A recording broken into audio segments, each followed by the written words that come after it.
this video, I'm going to show you that it's possible to get breakfast, lunch, dinner, and a hotel here in Kampala, Uganda for under $20.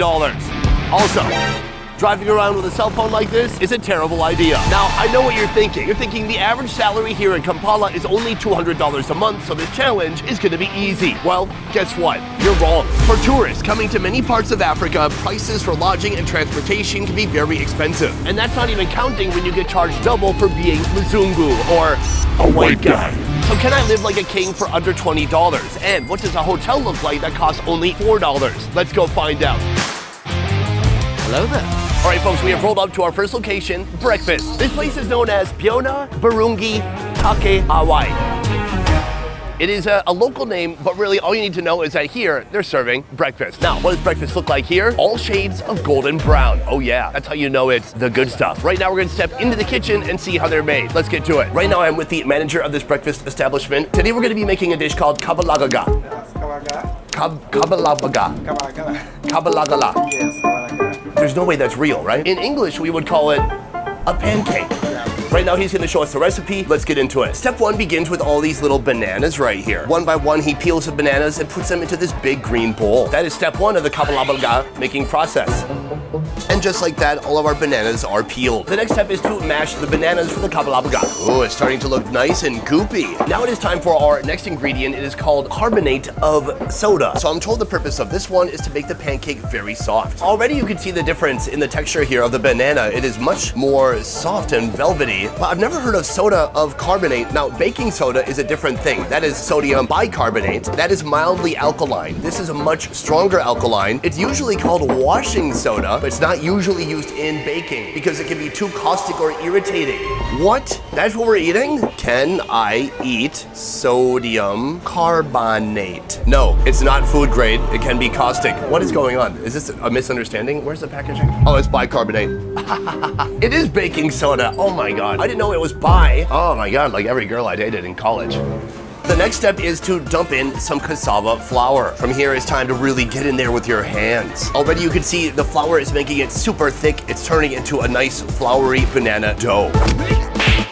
Keep in mind, this is not like a traditional pancake batter. This big dough ball is gonna become pancakes, but he's gonna push them into a pancake shape, like making cookies. So he starts by rolling out the dough ball until it's flat. From here, he takes his lucky cup. Time to press some pancakes. From here, it's time to put the dough into the hot oil. Here, the dough is gonna sizzle away for a few minutes until it bakes all the way through. After a short time, you can see them rising to the top, looking nice, golden, and brown. So we are taking them out and putting them onto the fan guard. So right here, I have a whole planter full of kabalagala, but those are not mine. These are just being rented for visual purposes. The ones I'm paying for are right here. Everything you see right here is under $1. Now, I want to get to our pancake soon, but let's start with this. That's called a mandazi. So this is a combination of margarine, sugar, wheat flour, and a little bit of water. The method of cooking, of course, frying. That is some really heavy, thick, dense bread. It kind of reminds me of an American cornbread. Is it going to be dry like a cornbread? Well, let's find out.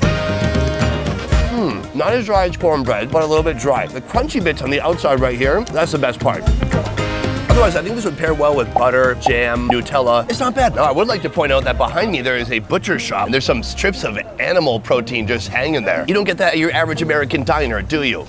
I don't think so. Our next food is right here. This is the Ugandan pancake. What are the hallmarks of a pancake? I guess it's got to be flat, but it has to have some flexibility too. Let's break it open and see what it looks like. Oh, it's so bready. Wow, at first I wanted to call it a cookie. Now I'm thinking it's more like a banana bread. Let's give it a shot.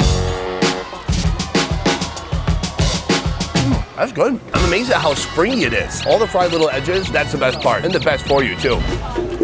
Here, he doesn't put any sugar, but it seems to have a little bit of natural sweetness from the banana. I would not call this a pancake. I would call this Ugandan banana bread. Now, the best thing you could put on a piece of warm American banana bread would be butter. Here, no butter. The next best thing you can do is just imagine what it would be like if it did have butter on it, and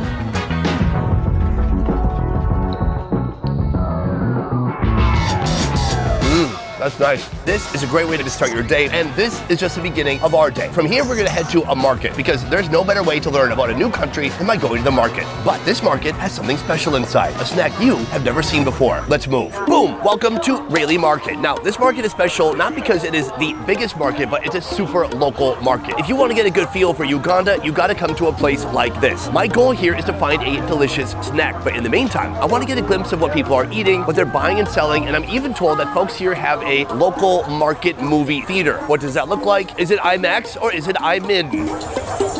Get it? IMIN? Like IMinimum instead of IMAX? Like that? Listen, terrible. Oh no! So far, one of the most popular things for sale here are, of course, bananas. They've got little ones, they've got big ones too. So right here we've entered a produce section, and shockingly something familiar I didn't expect to find here, and that would be jackfruit. Take a look at that. Can I pick up? Oh, right here these jackfruit are gigantic. Oh, take a look at this big bad boy. This thing is full of delicious jackfruit. Now, you gotta be careful because if you look at the top there, that is disgusting gooey latex leaking out. So in order to cut the fruit out, you really have to know what you're doing. That is why I always employ the help of an expert. Moving on. I have just found Uganda's medicine woman right here. She has a stack of different herbs. They're all dried, and all of these herbs can either be consumed or breathed in to heal whatever your ailments are. I'm told that even certain herb combinations can heal malaria. That said, they also do have modern hospitals. You can also go there for malaria, but up to you. Right behind me, I have found the Ugandan version of a Best Buy. This is the local village electronics shop. Let me show you how it works. First of all, right here, you can see movies. They have a load of different movies available here, including Wonka, Venom, and Asteroid. I've never heard of that. So here's how it works. You come here, you bring your flash drive, he loads the movie onto your flash drive, and you pay 27 cents. Not bad. That's about 4 movies for $1. What does it stop you from stealing from him and giving that movie to someone else? I don't know, but hopefully they can create some kind of a law enforcement so you cannot steal his movies. Wait, I think he stole these movies. Okay, let me get back to you on this.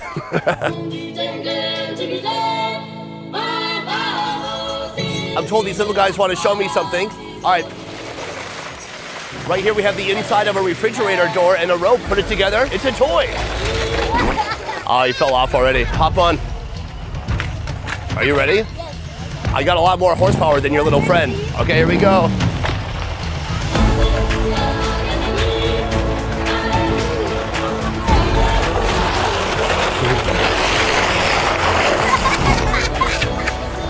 Nice, well done, boom. Do you know who gets bored? Boring people. But no matter where you go around the world, kids will always find a way to have fun. Let's keep going. In a moment, I'm gonna be showing you a local village bar, but first I wanna show you this. This is something that looks like dirt, but actually this is the main ingredient for the alcoholic drink that we're about to partake in. This right here is known as millet. Millet is a type of grain. Right now, all this millet is drying in the sun, but later it will be fermented and turned into booze. So from the millet, we are heading to a bar where they're serving a millet beer. Take a look at this. Okello's Bar. Let's take a look inside. Right here we have our main choice of alcoholic beverage. Take a look at this. Now this is a giant tub full of that millet beer. 1 cup, please. Ida here is gonna kind of swirl this cup right here to get all that sediment to push away. From here, she takes the blue cup and fills our even bigger cup, which is what we're gonna be drinking from today. Thank you. This looks thick. It looks like something you would drink after a hard workout, only this is not gonna help you recover, at least not physically, maybe spiritually. Let's go for that. All right, guys, here we go. Let's get wasted. 2,000 years later. Oh my God. It requires so much suction. It's like 4 feet long. I got people laughing at me in the background. I got all these kids waiting for a drink from me. Patience, patience. Do you think they drink too? Oh my God, I'm about to invert my mouth from sucking so hard.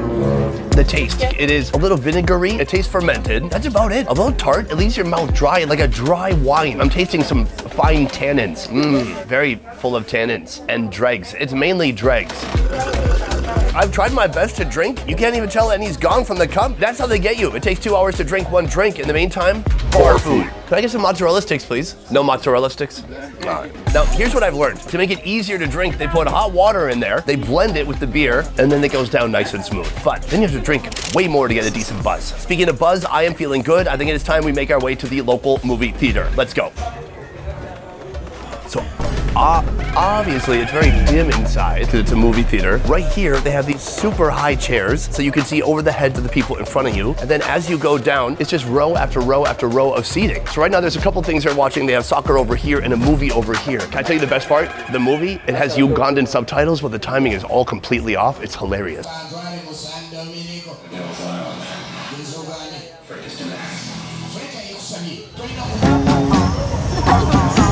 All right, folks, we have gone slightly beyond the market to find our snack, and it is up here on top of our head. What's your name? Annette. Nice to meet you. Where are you from? Arua. Is that in Uganda? Yes. Oh, your English is amazing. That's good. I like it.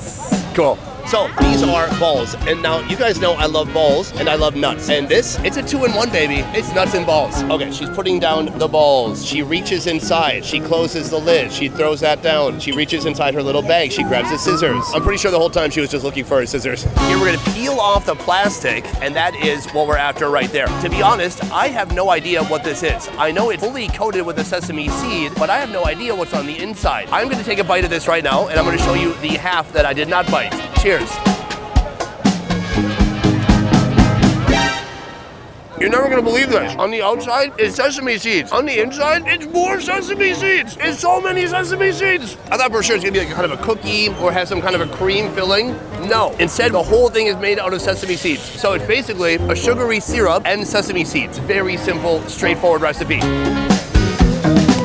Pretty good, pretty good. We're paying her to be here right now. Can you tell by her attitude? Let's talk about the taste. It tastes like toasted sesame seeds. It tastes good. It's a little bit sweet. It's nice. As far as the price, these balls are coming in at 14 cents per one. What does that mean? That means I'm gonna buy 3 for the road. Did I have 3 more? Do you know where your scissors is? Here in Uganda, $20 goes far, but in the USA, one injury can cost you everything. Unless you know where to turn. I've seen a lot of wild things on the road, but nothing more wild than what some people go through just trying to get a fair payout after an injury. When you're injured in an accident, the last thing you want to do is jump through hoops, fill out endless forms, or wait for weeks to hear someone say, "We'll get back to you." Morgan & Morgan isn't built like that. They've recovered billions from more than 500,000 clients. In one case in Florida, the insurance company offered $350,000. Morgan & Morgan got them $12 million. You can file a claim from your phone. No hassle, no stress. Listen, there's a reason I won't eat warm ceviche in Peru again. Just like there's a reason Morgan & Morgan is America's largest injury law firm. If you're ever injured, you can check out Morgan & Morgan. Their fee is free unless they win. You can start your claim now by clicking the link in the description or scanning the QR code on screen using your phone's camera. Now, back to the show.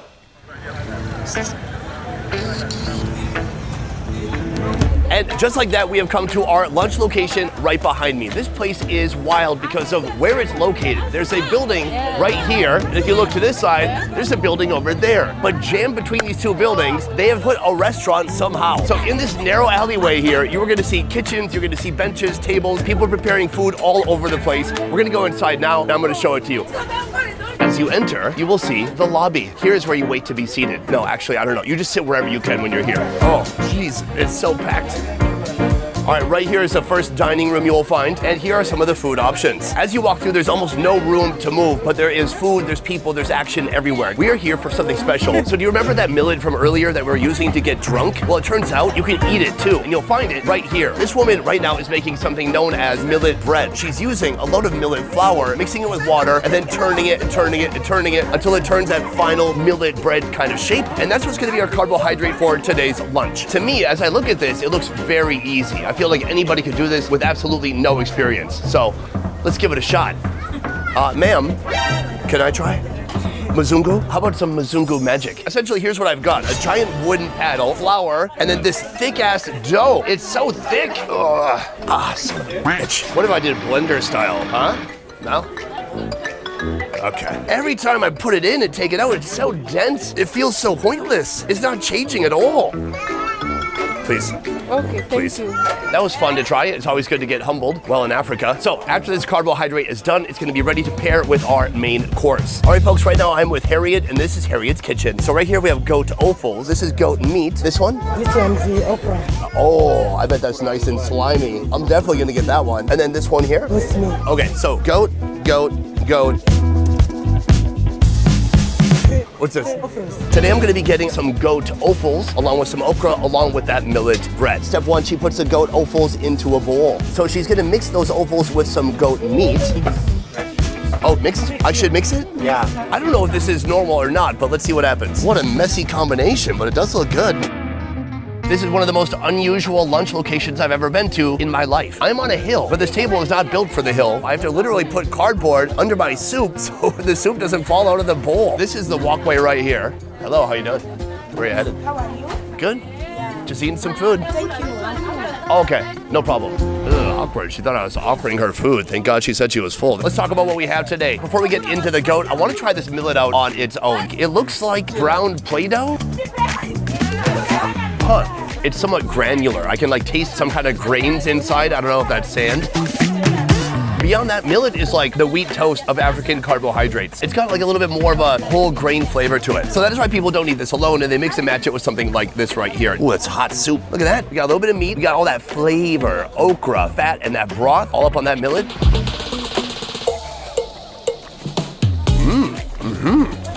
I am not a millet fan. Millet seems like a grain you would acquire in Oregon Trail, the game, but this is just a flavor bomb right here. This is the flavor vehicle, and we want everybody to get inside. I do not hate that. Right here we have some goat meat, but just beneath you can see a thick layer of fat on top of our broth. Let me try to give it a little bit of a sip. That's real rich. How you doing? Do you want some? Why'd I give that away? I wanted that, to be honest. So thankfully I have one piece of meat left here. And if I use that to scrape up the rest of the contents of the bowl, you will see all the little animal organs inside. I have some fatty intestine. Ooh, oh wow. And then we have some braided intestine too. Not gamey, super rich, full of fattiness. These are good flavors. Oh, what is that? Good. So that is lunch, and this is our first meat course of the day. So with that in mind, how much did it cost? Well, everything you see right here is only $2.74. Ooh, look at that. Enjoy. So far today, we've been eating pretty well, but one mystery remains: the hotel room. I found a hotel here in Kampala that costs only $4.10 per night. How does it look? Is it a complete disaster? Let's go there now and find out. For comparison, the average one-bedroom Holiday Inn in the USA is $200 per night. For $200, you could stay here for 50 days. That's pretty amazing. So where are we right now? We are at the Karibun Guest House for accommodation, secure parking, and DSTV. What's that mean? So in a moment, we're gonna go inside and check out the room, but first, let's check out the neighborhood. I'm kind of in an alleyway here, and at first I thought, wow, it looks clean, it looks nice, probably safe, and then I saw, that's a lot of barbed wire up there. And then I walked down here and I thought, oh wait, why are there so many jagged beer bottles that are inside the cement of this wall? It's probably to keep out lions. Yeah, okay. Onward to the room. So our room is in the back. That's where we're headed right now. Right now you can see they're doing laundry. I assume they might have laundry service. Not bad for $4 a night. Right here we have kind of a motel situation. The doors to the room open up to the outside and they're all just right here in a row. But don't worry, they each have a padlock. For me tonight, I've got lucky number 13. And here's the best part, garden view. Let's take a look inside. I think they give you room service through this hole. I hope nothing else happens with that hole. Start to break and entering into my own hotel room. What's going on here? Oh.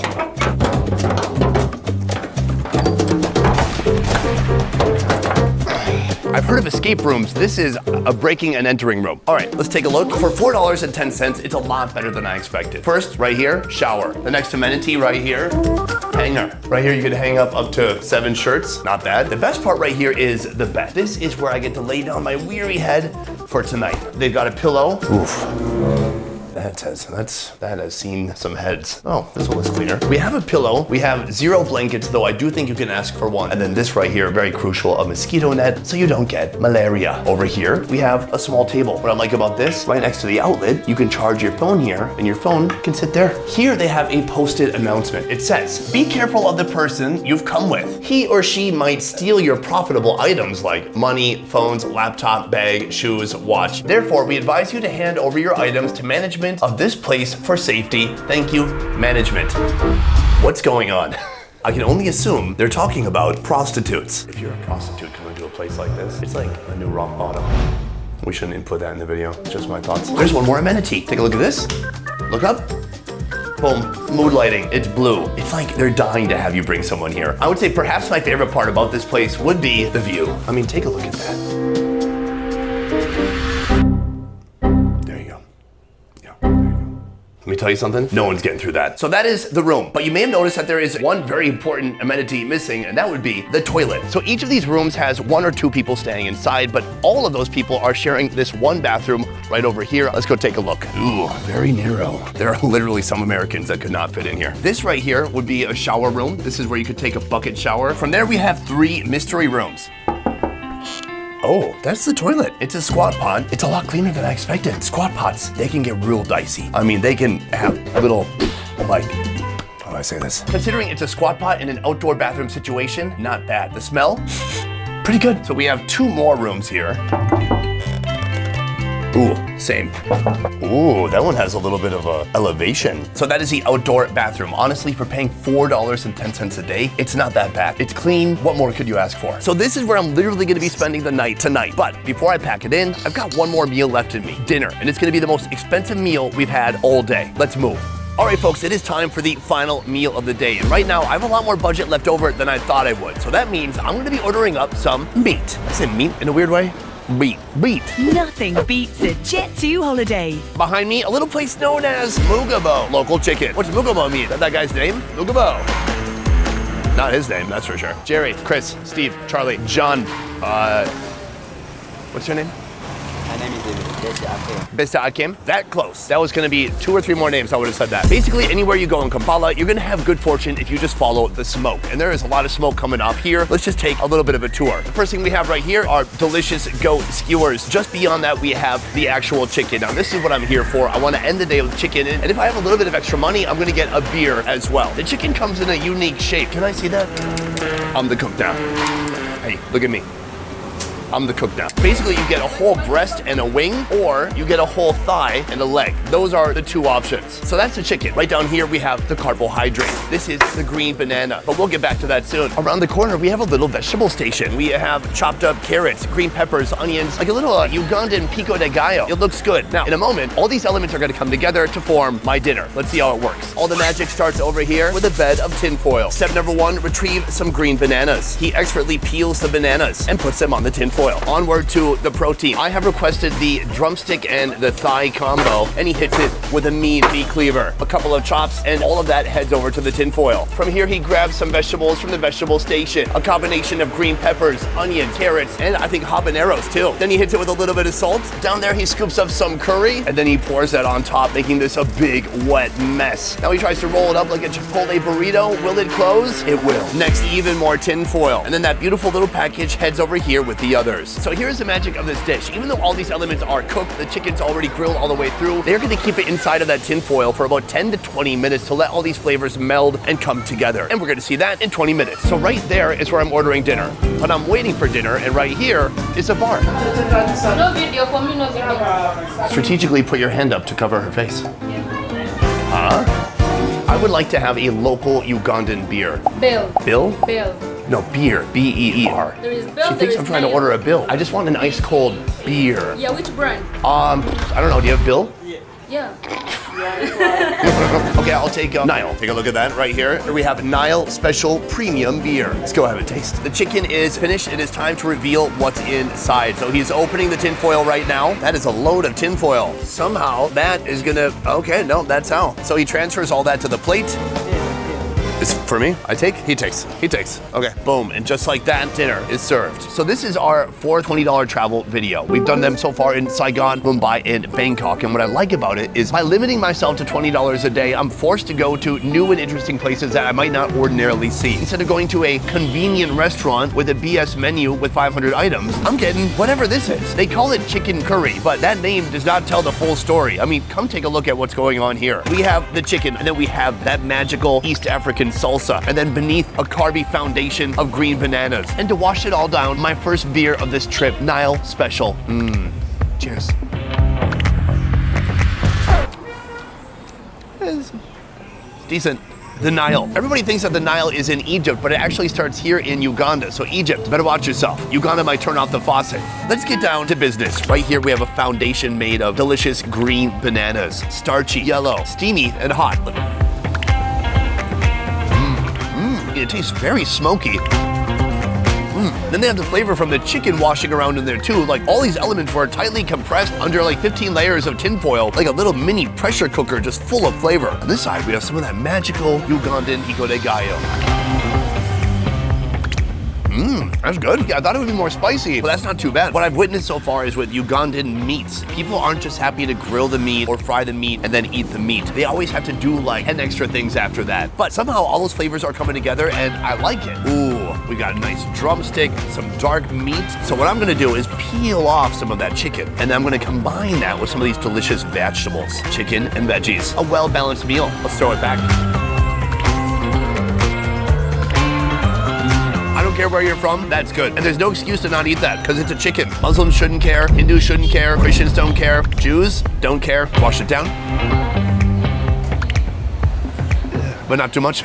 Before we wrap up, I want to talk about the price. This beer right here costs $1.37. Not bad. But then we have our biggest meal of the day right here. So how much is it for all of this right here? $3.29. That's pretty wild. This is a ridiculous amount of food. I gotta say, this is my 4th day here in Kampala. And my biggest surprise, my biggest takeaway is I've not seen a single other tourist aside from myself. Plenty of people come here for tourism, but immediately when they get to Kampala, they leave. They leave the city and they go for gorilla trekking or something like that. So most of the people coming here, they immediately leave the city. But I say, give this city a shot for a couple of days and especially do it for the food. Even though I've been to Kenya, I've been to Tanzania, I've been to Rwanda, which are all right around this area of Africa, I can still feel that Ugandan food has its own identity. So when you're eating something like this, you're eating Uganda on a plate. But we're not done yet because I still need to add up all the money we spent today and see if it is indeed under $20. Let's find out. Today I set out to survive 24 hours in Uganda with only $20 in hand. In the end, after paying for breakfast, lunch, dinner, lodging, and so much more, I only spent $14.70, the least I've ever spent on a $20 challenge. If I redid this challenge, I could have spent like $6 more to upgrade my hotel, or I could have had like 6 more beers. Oddly enough, the 6 beers will make the $4 hotel seem much, much better. But still, never trust your friend in the hotel room who is with you. He or she could steal your laptop, computer, bracelet, or so on.